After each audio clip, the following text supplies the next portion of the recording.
And I want you to think of harmful contributions as well as helpful contributions you could be making during your group work.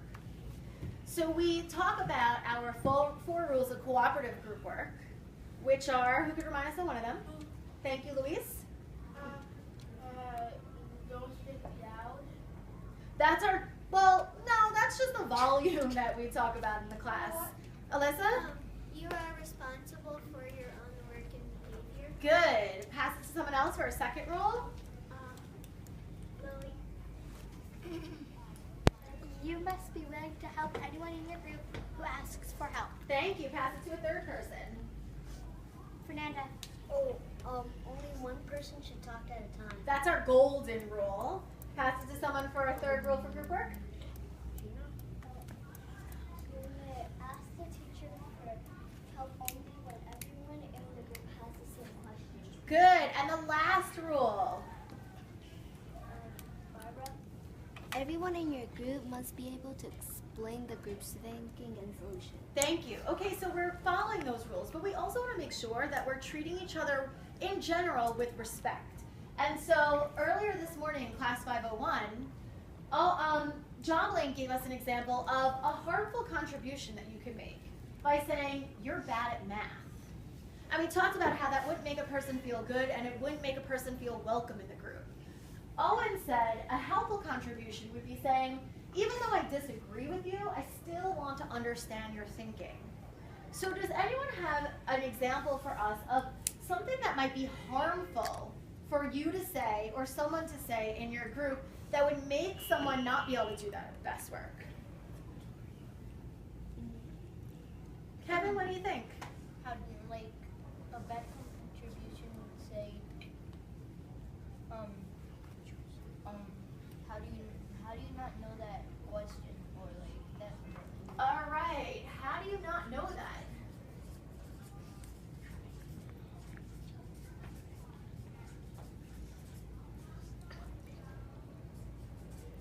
And so how do you think someone would feel how would you feel if someone said that to you? How do you not know that?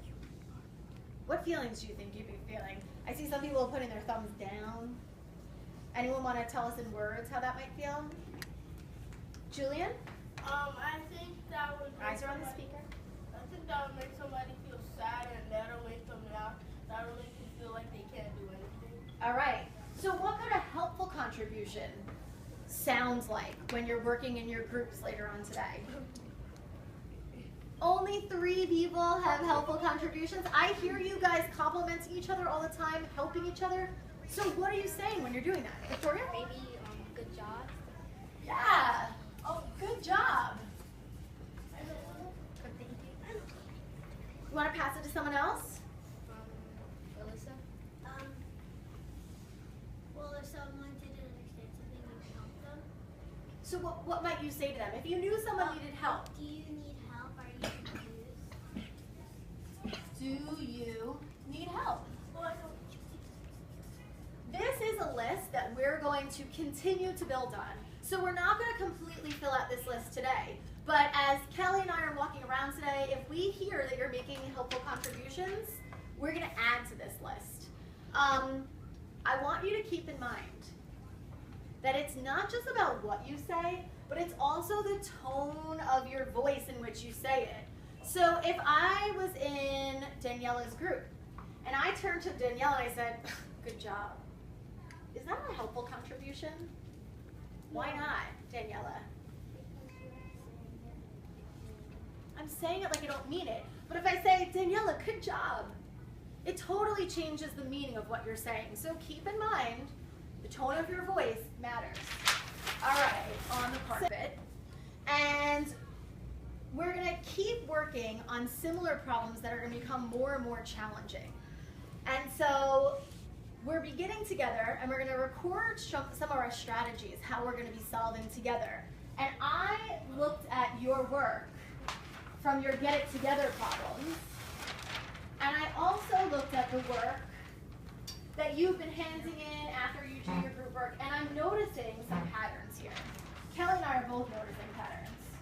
So, I'm going to put this up here. When it comes to recording your reasoning, 501 and you're a class 502 are recording it in different ways. Some of you are writing out steps. So thumbs up if you are some of the people that when you record your thinking, you're doing it in steps. All right, great. Some of you are drawing diagrams and labeling. Others are using bullets. Some of students are using transition words to help get their thinking out. Some people are charting. A lot of people are summarizing. And some people are using numerical expressions to record their thinking. So as we record our thinking in our partnerships today and now on the carpet as a group, these are some of the ways that, some of the strategies that we could use. These are things that you are coming up with that are effective strategies for recording your work.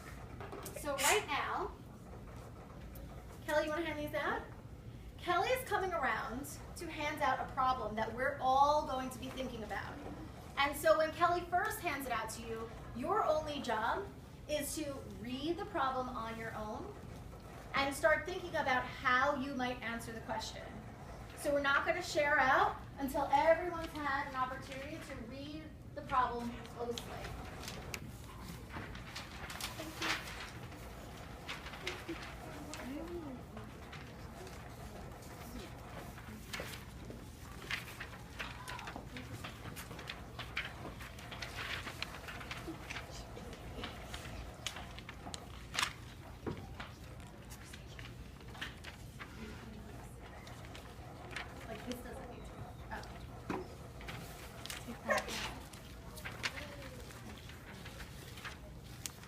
And if you're waiting for a paper, you could be reading it on the board.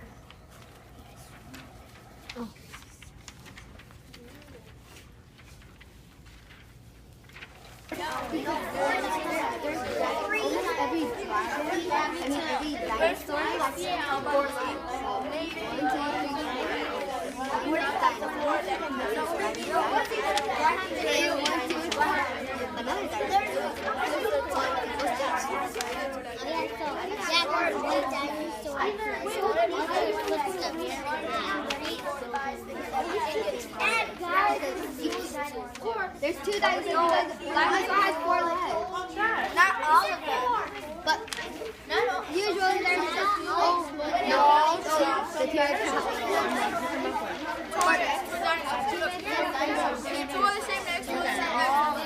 I know. It's 2001. Look at this. This is a dinosaur. There's 2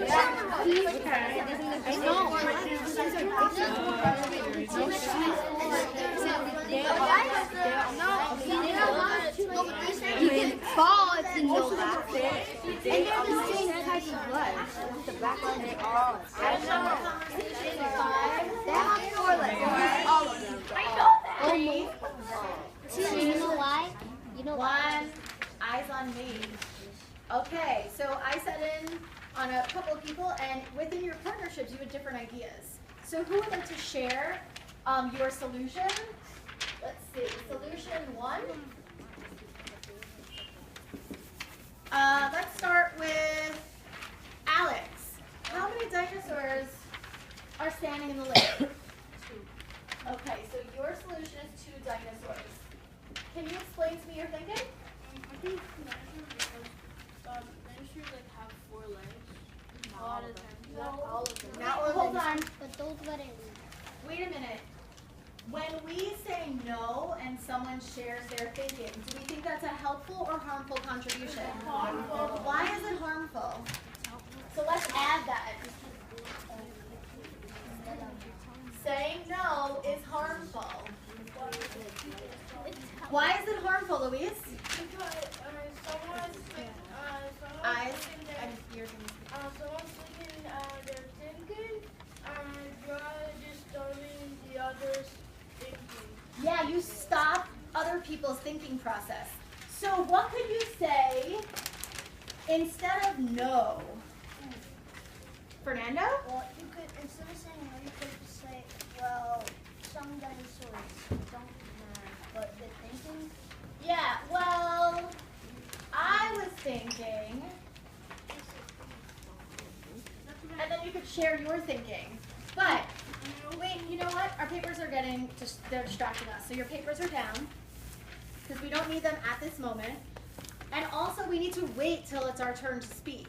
So right now, we know there's one speaker and we're the whole group, so Alex is the speaker. So Alex, you started by saying dinosaurs have 4 legs. Can you please continue? I think they have kind of like the shape of their legs. It looks like the body's on top, and because one is pointing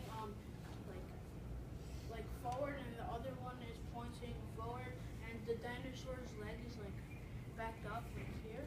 Okay. So can you come up here and show me how you group the dinosaurs? Yeah. And it doesn't have to be elaborate. Just connect the legs so that we could all see the dinosaur. Johnny, can you move back for him? Thanks. Here. Okay. Okay, so I could draw that diagram.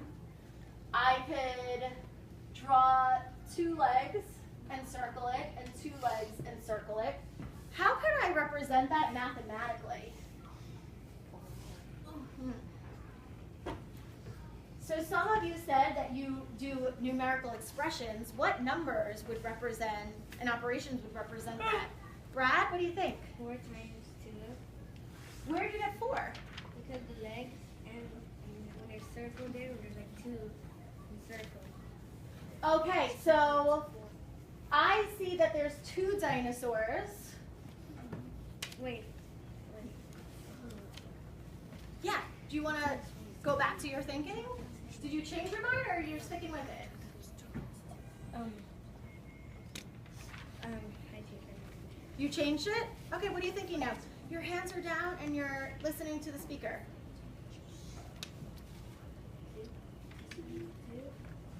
What was that? 2 times 2. Okay, you're saying 2 times 2. What does this represent? Like multiplication. Yeah, so the 2 represents the 2, 2. Like I'm not 2 sure. dinosaurs. You tell me. The 2 dinosaurs. The 2 dinosaurs, and they each have how many legs? They each have 4. So can I keep 2 times 2? I have to switch this to 2 dinosaurs, each have 4 legs. Okay, did anyone come up with a different solution? Alex, can you pass it? And Gianni and Julie.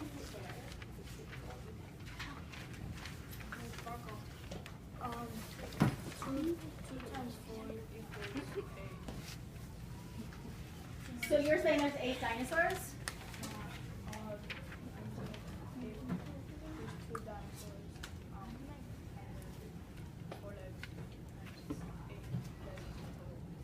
Eight what?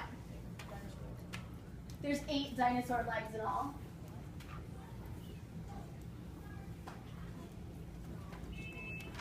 Okay, so do you agree that there's 2 dinosaurs? Okay, did anyone come up with a different solution? Marco, can you pass it? Who's speaking? Fernando. Hold on, did you say that there was 2 dinosaurs or a different amount? You said, oh, so we're still over here. So you said 2 times 1? Yeah. What does that represent? That represents like number of dinosaurs there is. How? Because 2 times 1 it makes the same one. So there's 2 dinosaurs. I'm not sure. I don't see it yet. Does anyone else see how 2 times 1 represents 2 dinosaurs? Lily, what do you see? I don't see how that represents dinosaurs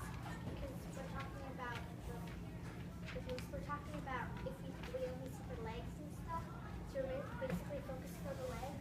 Okay. So I would do so then it would be like Brad said, maybe 2 times 4 since there's 2 there's wait, 2 times 4. 2 dinosaurs, it's 4 legs. 2 dinosaurs each with 4 legs. Yeah. Julian, were you thinking something different? Yes. What? Well, my partner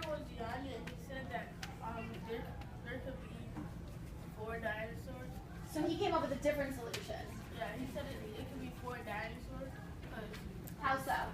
He said 2 legs equals 1 dinosaur. 2 legs equal 1 dinosaur. Okay, so then how would we group this differently? Gianni, you want to come up and show us?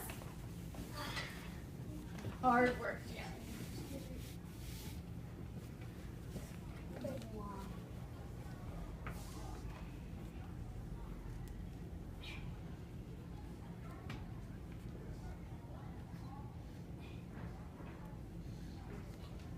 Okay, so I can then draw that model as another way to record.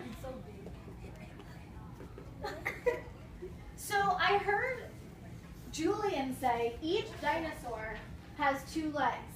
So if this is 1 dinosaur, that dinosaur has 2 legs.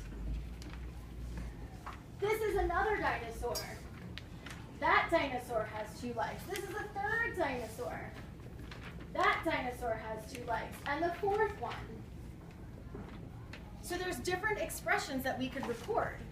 Did anyone come up with a different solution? So we said there's 2 dinosaurs. Some were saying 4 dinosaurs. Regina, what did you come up with? Oh, you did? Okay, so how did you get 2 dinosaurs? You did 4 divided by 2. How did you come up with that?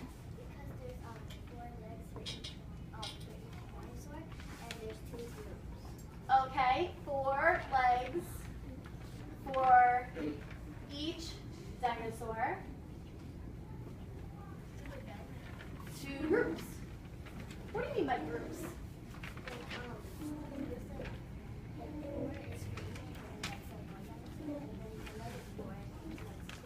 Okay. All right. So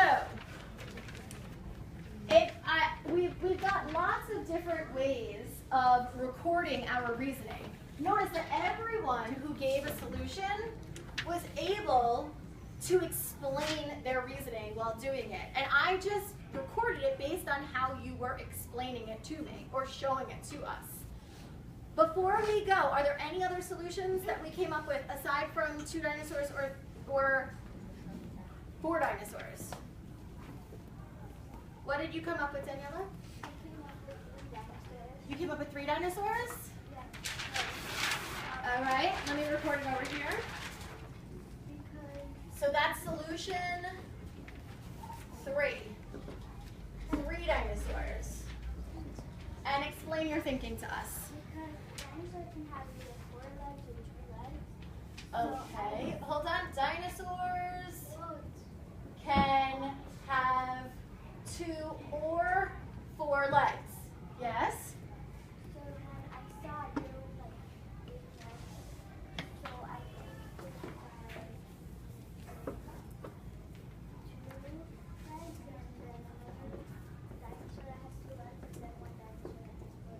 So you did 2 legs plus 2 legs plus 4 legs?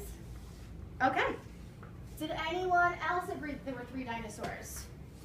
Lily, was your thinking the same? You did 2 plus 2 plus 4? Did you do something different? I did something slightly different. Okay. At first, in my brain, I had grouped the 4, I guess, so that there are 2 dinosaurs. And then I saw that, I saw that there are 2, first I grouped it like 2 dinosaurs in all. Like, first I had solution 1. Okay. But then I noticed, then I remembered that dinosaurs could have 2 legs too. Mm-hmm. So then I thought that it would have 3 since it would include both of them. Okay. And how I got that was I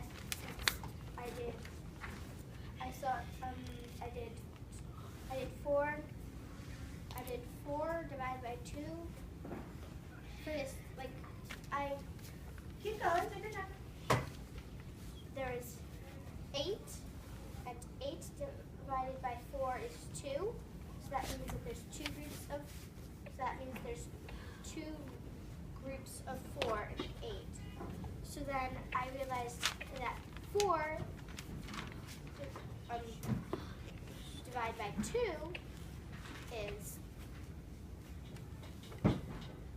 2. So that means there'd be 2, so that would be 3 groups.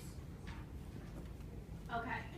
So now we have 3 different solutions up here. For each solution, you explained your reasoning.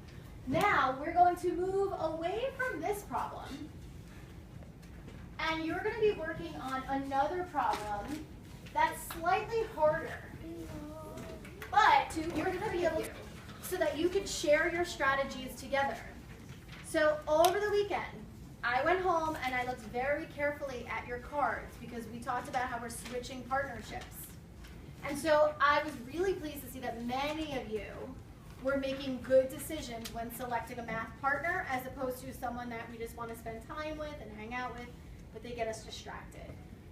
So when you get to the location where you're meeting with your partner, you have the problem on a sheet of paper at a desk or the table. You're going to put your name on there. You and your partner are going to work together to come up with a solution and explain your reasoning using your own strategies of recording your work. So when I call your names, and tell you what location you're working at, you can get a pencil, go to that location, and begin working. But let's remember, before you start talking about the problem with your partner, what do you need to take the time to do before discussing the solution? We always do it together when we first look at a problem. Alyssa, read it closely and carefully. So I shouldn't hear any talking in here for the first 3 minutes. So you give yourself enough time and your partner enough time to start thinking and processing what you're actually solving. Okay, let's see, Alex, Angel, your partnership, and Lily, Nina, your partnership. They're quiet. I'm just going to pay $3, and they're going to do it 3 times. So that would be 2 times 3 times 3. So 2 times 3, $3. Wait, would you do the 3 and the 3 together, or the 2 and the 3 together? 2 and the 3 together, and then you do it, because it just said 2 times 3 is 6. Now, and then times 3 is 18. So this would be 18. Wait, let me double check. Pay $3 per person.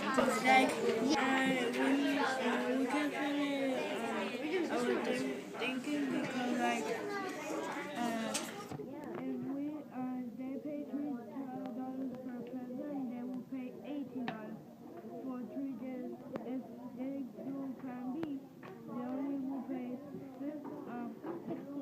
$16, and they pay. So how could you record that on your sheet? 3 times. Let's see what you come up with. No, 3 times 2. No, 3 times 6. Yes. Why 3 times 6? No, 3 times 2. I think you need to talk about that. What do the numbers represent? Go back to the problem and then see what. So we want to go. So each person is $8. I want to go 3 times, so 8 plus 8 plus 8. Well, that's 8 times 3. How do we explain it easier? 8 times 4. It's just 8 plus 8. So 24. How could you record that as a numerical expression? 3. What would you do first? I would do I would do 3 times 2 because 2 people are going, and then I will multiply that, and then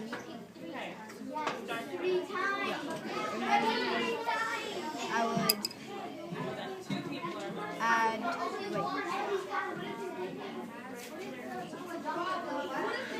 Is this for plan A?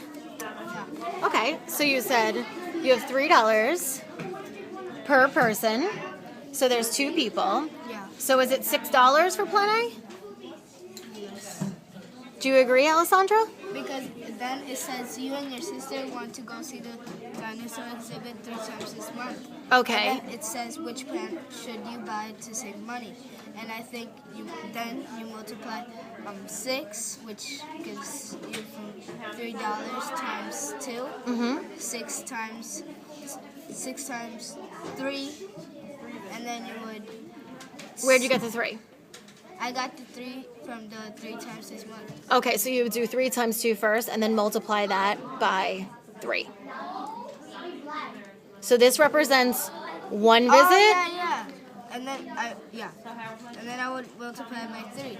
Okay. Cause I don't understand Okay. So what don't you understand about what Brian said? Tell him specifically. Well, I don't get monthly membership is for $8, and then it says monthly. Oh, it says family membership. That's why. Okay. It says family membership. For a month is $17, and for a monthly membership for each person is $8. Okay. So what are you thinking? Which plan would make more sense for you and your sister? Maybe $16. Why? Because each person costs $8, and 8 times 2 is 16. Okay. What do you think, Brian? Because it would have to be times 2 because me first of all asked the money that's me and my sister would pay, so that means for one person would be $3. With me, I would add 3 plus 3. Then it says that's what. They want to go to the exhibit 3 times, so I think there's 16 times. And you can go however, and you just go free for however you want. So unless you pay that membership for $8 for each person. Then I'm trying to get my sister to put $16 for their for each person. So 16, and they go 3 times, and they don't pay nothing. It's free, and that's it. Oh, is this so on? So you guys chose your solution? What do you think it is? I think it's Plan B. You do? Because it says monthly membership is $8 for each person, but you can go as many times as you like during the month. And this is 3 times. So then they wanna so each person equals $8. So we did 8 plus 8 equals 16. We did plan B, and then we did 8 times 3 times 2, and the 3 would equals 3 times a month, and the 2 would equals 2 people, you and your sister, Mm-hmm. and $8 for each person, and then we tried doing 8 divided by 8. 16 divided by 8. Yeah, Why'd you do that? because 8 times 3 is 16. 16. And then we divided it by 8. So when would it be good to do Plan B?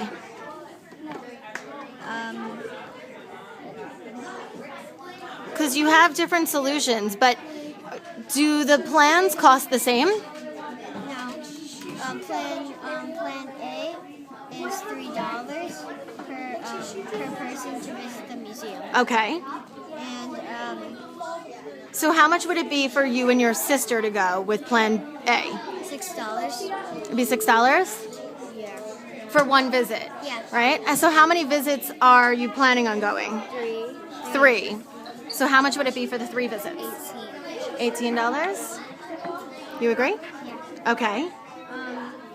So you're saying sometimes it could be Plan A that you would choose, and sometimes it would be Plan B. So my question is, when would you choose which plan?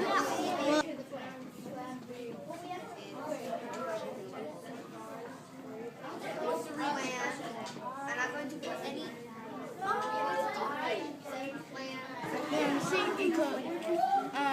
equals $15. So if we pick would be B because it's 14 is the least money that they can buy. Now, what you're going to work on next is figuring out when would it pay to switch plans? Under what circumstances would you actually want to choose plan A and you wouldn't go for plan B? When it's two What's days. 2 days? What's 2 days? When you only go for 2 days, Okay, could there be any other circumstances? 1 day. Want to go one All right, day. so start working it out. Figure. Okay, so I see that you proved it for 4 days, but what about 5 days? No, why not? Because 3 times 5 equals 50. So it's going more than what I need. Can you just base that on this, or do the other plans change as well if you change the frequency of visits? Yes. Yes, what? Yeah, It will change. So, have you proven that you wouldn't choose this plan 3 times 8. if there was 5 days? Yeah. No. All right, so get to work on that.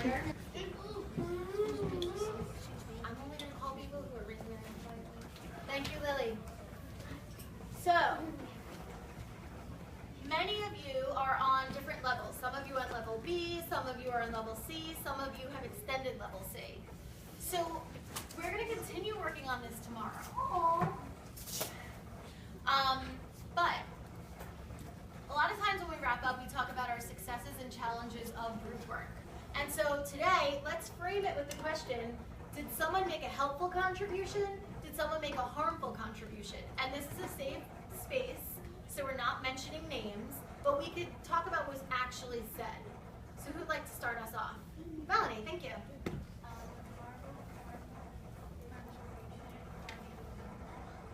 A harmful contribution is, how do you know that? Wait, don't write yet. Explain why it's harmful.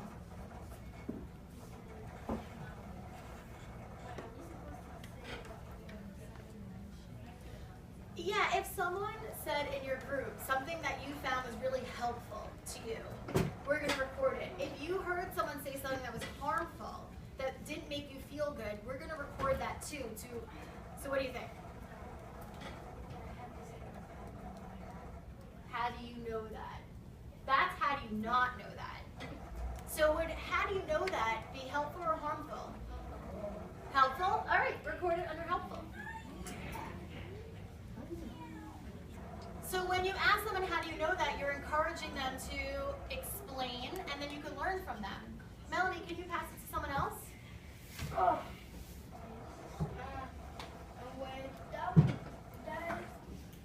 That is a reasonable,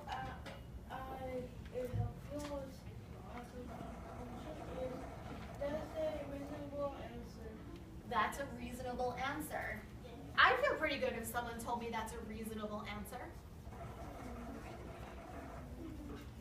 Luis, pass it. Well, there's definitely hands up.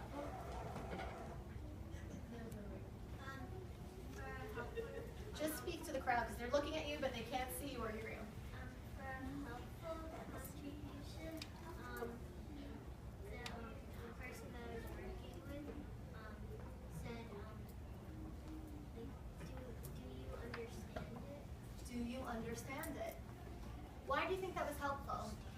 because if I didn't want to say anything and I didn't understand it, then I would be getting the wrong answer, Mm-hmm. and I wouldn't know how to explain it. Yeah. So if your partner just kind of said, well, I have the right answer and I don't really care about you, that's not helpful because then you're not learning. Let's have one more person. You want to pass it to one more person?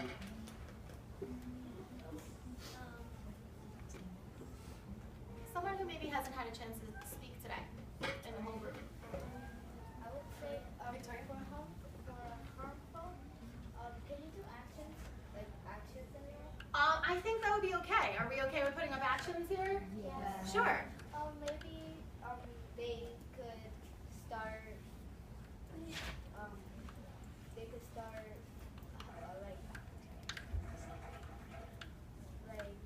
start doing the work instead of just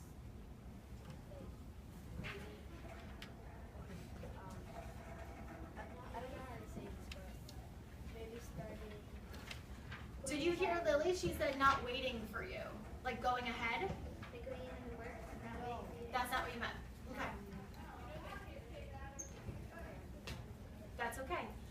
again, don't worry if you forgot or you don't have something to contribute now. We work in partnerships and group work every day, so we'll continue with this list. Give yourselves a pat on the back for contributing. I saw lots of helpful contributions today. All right,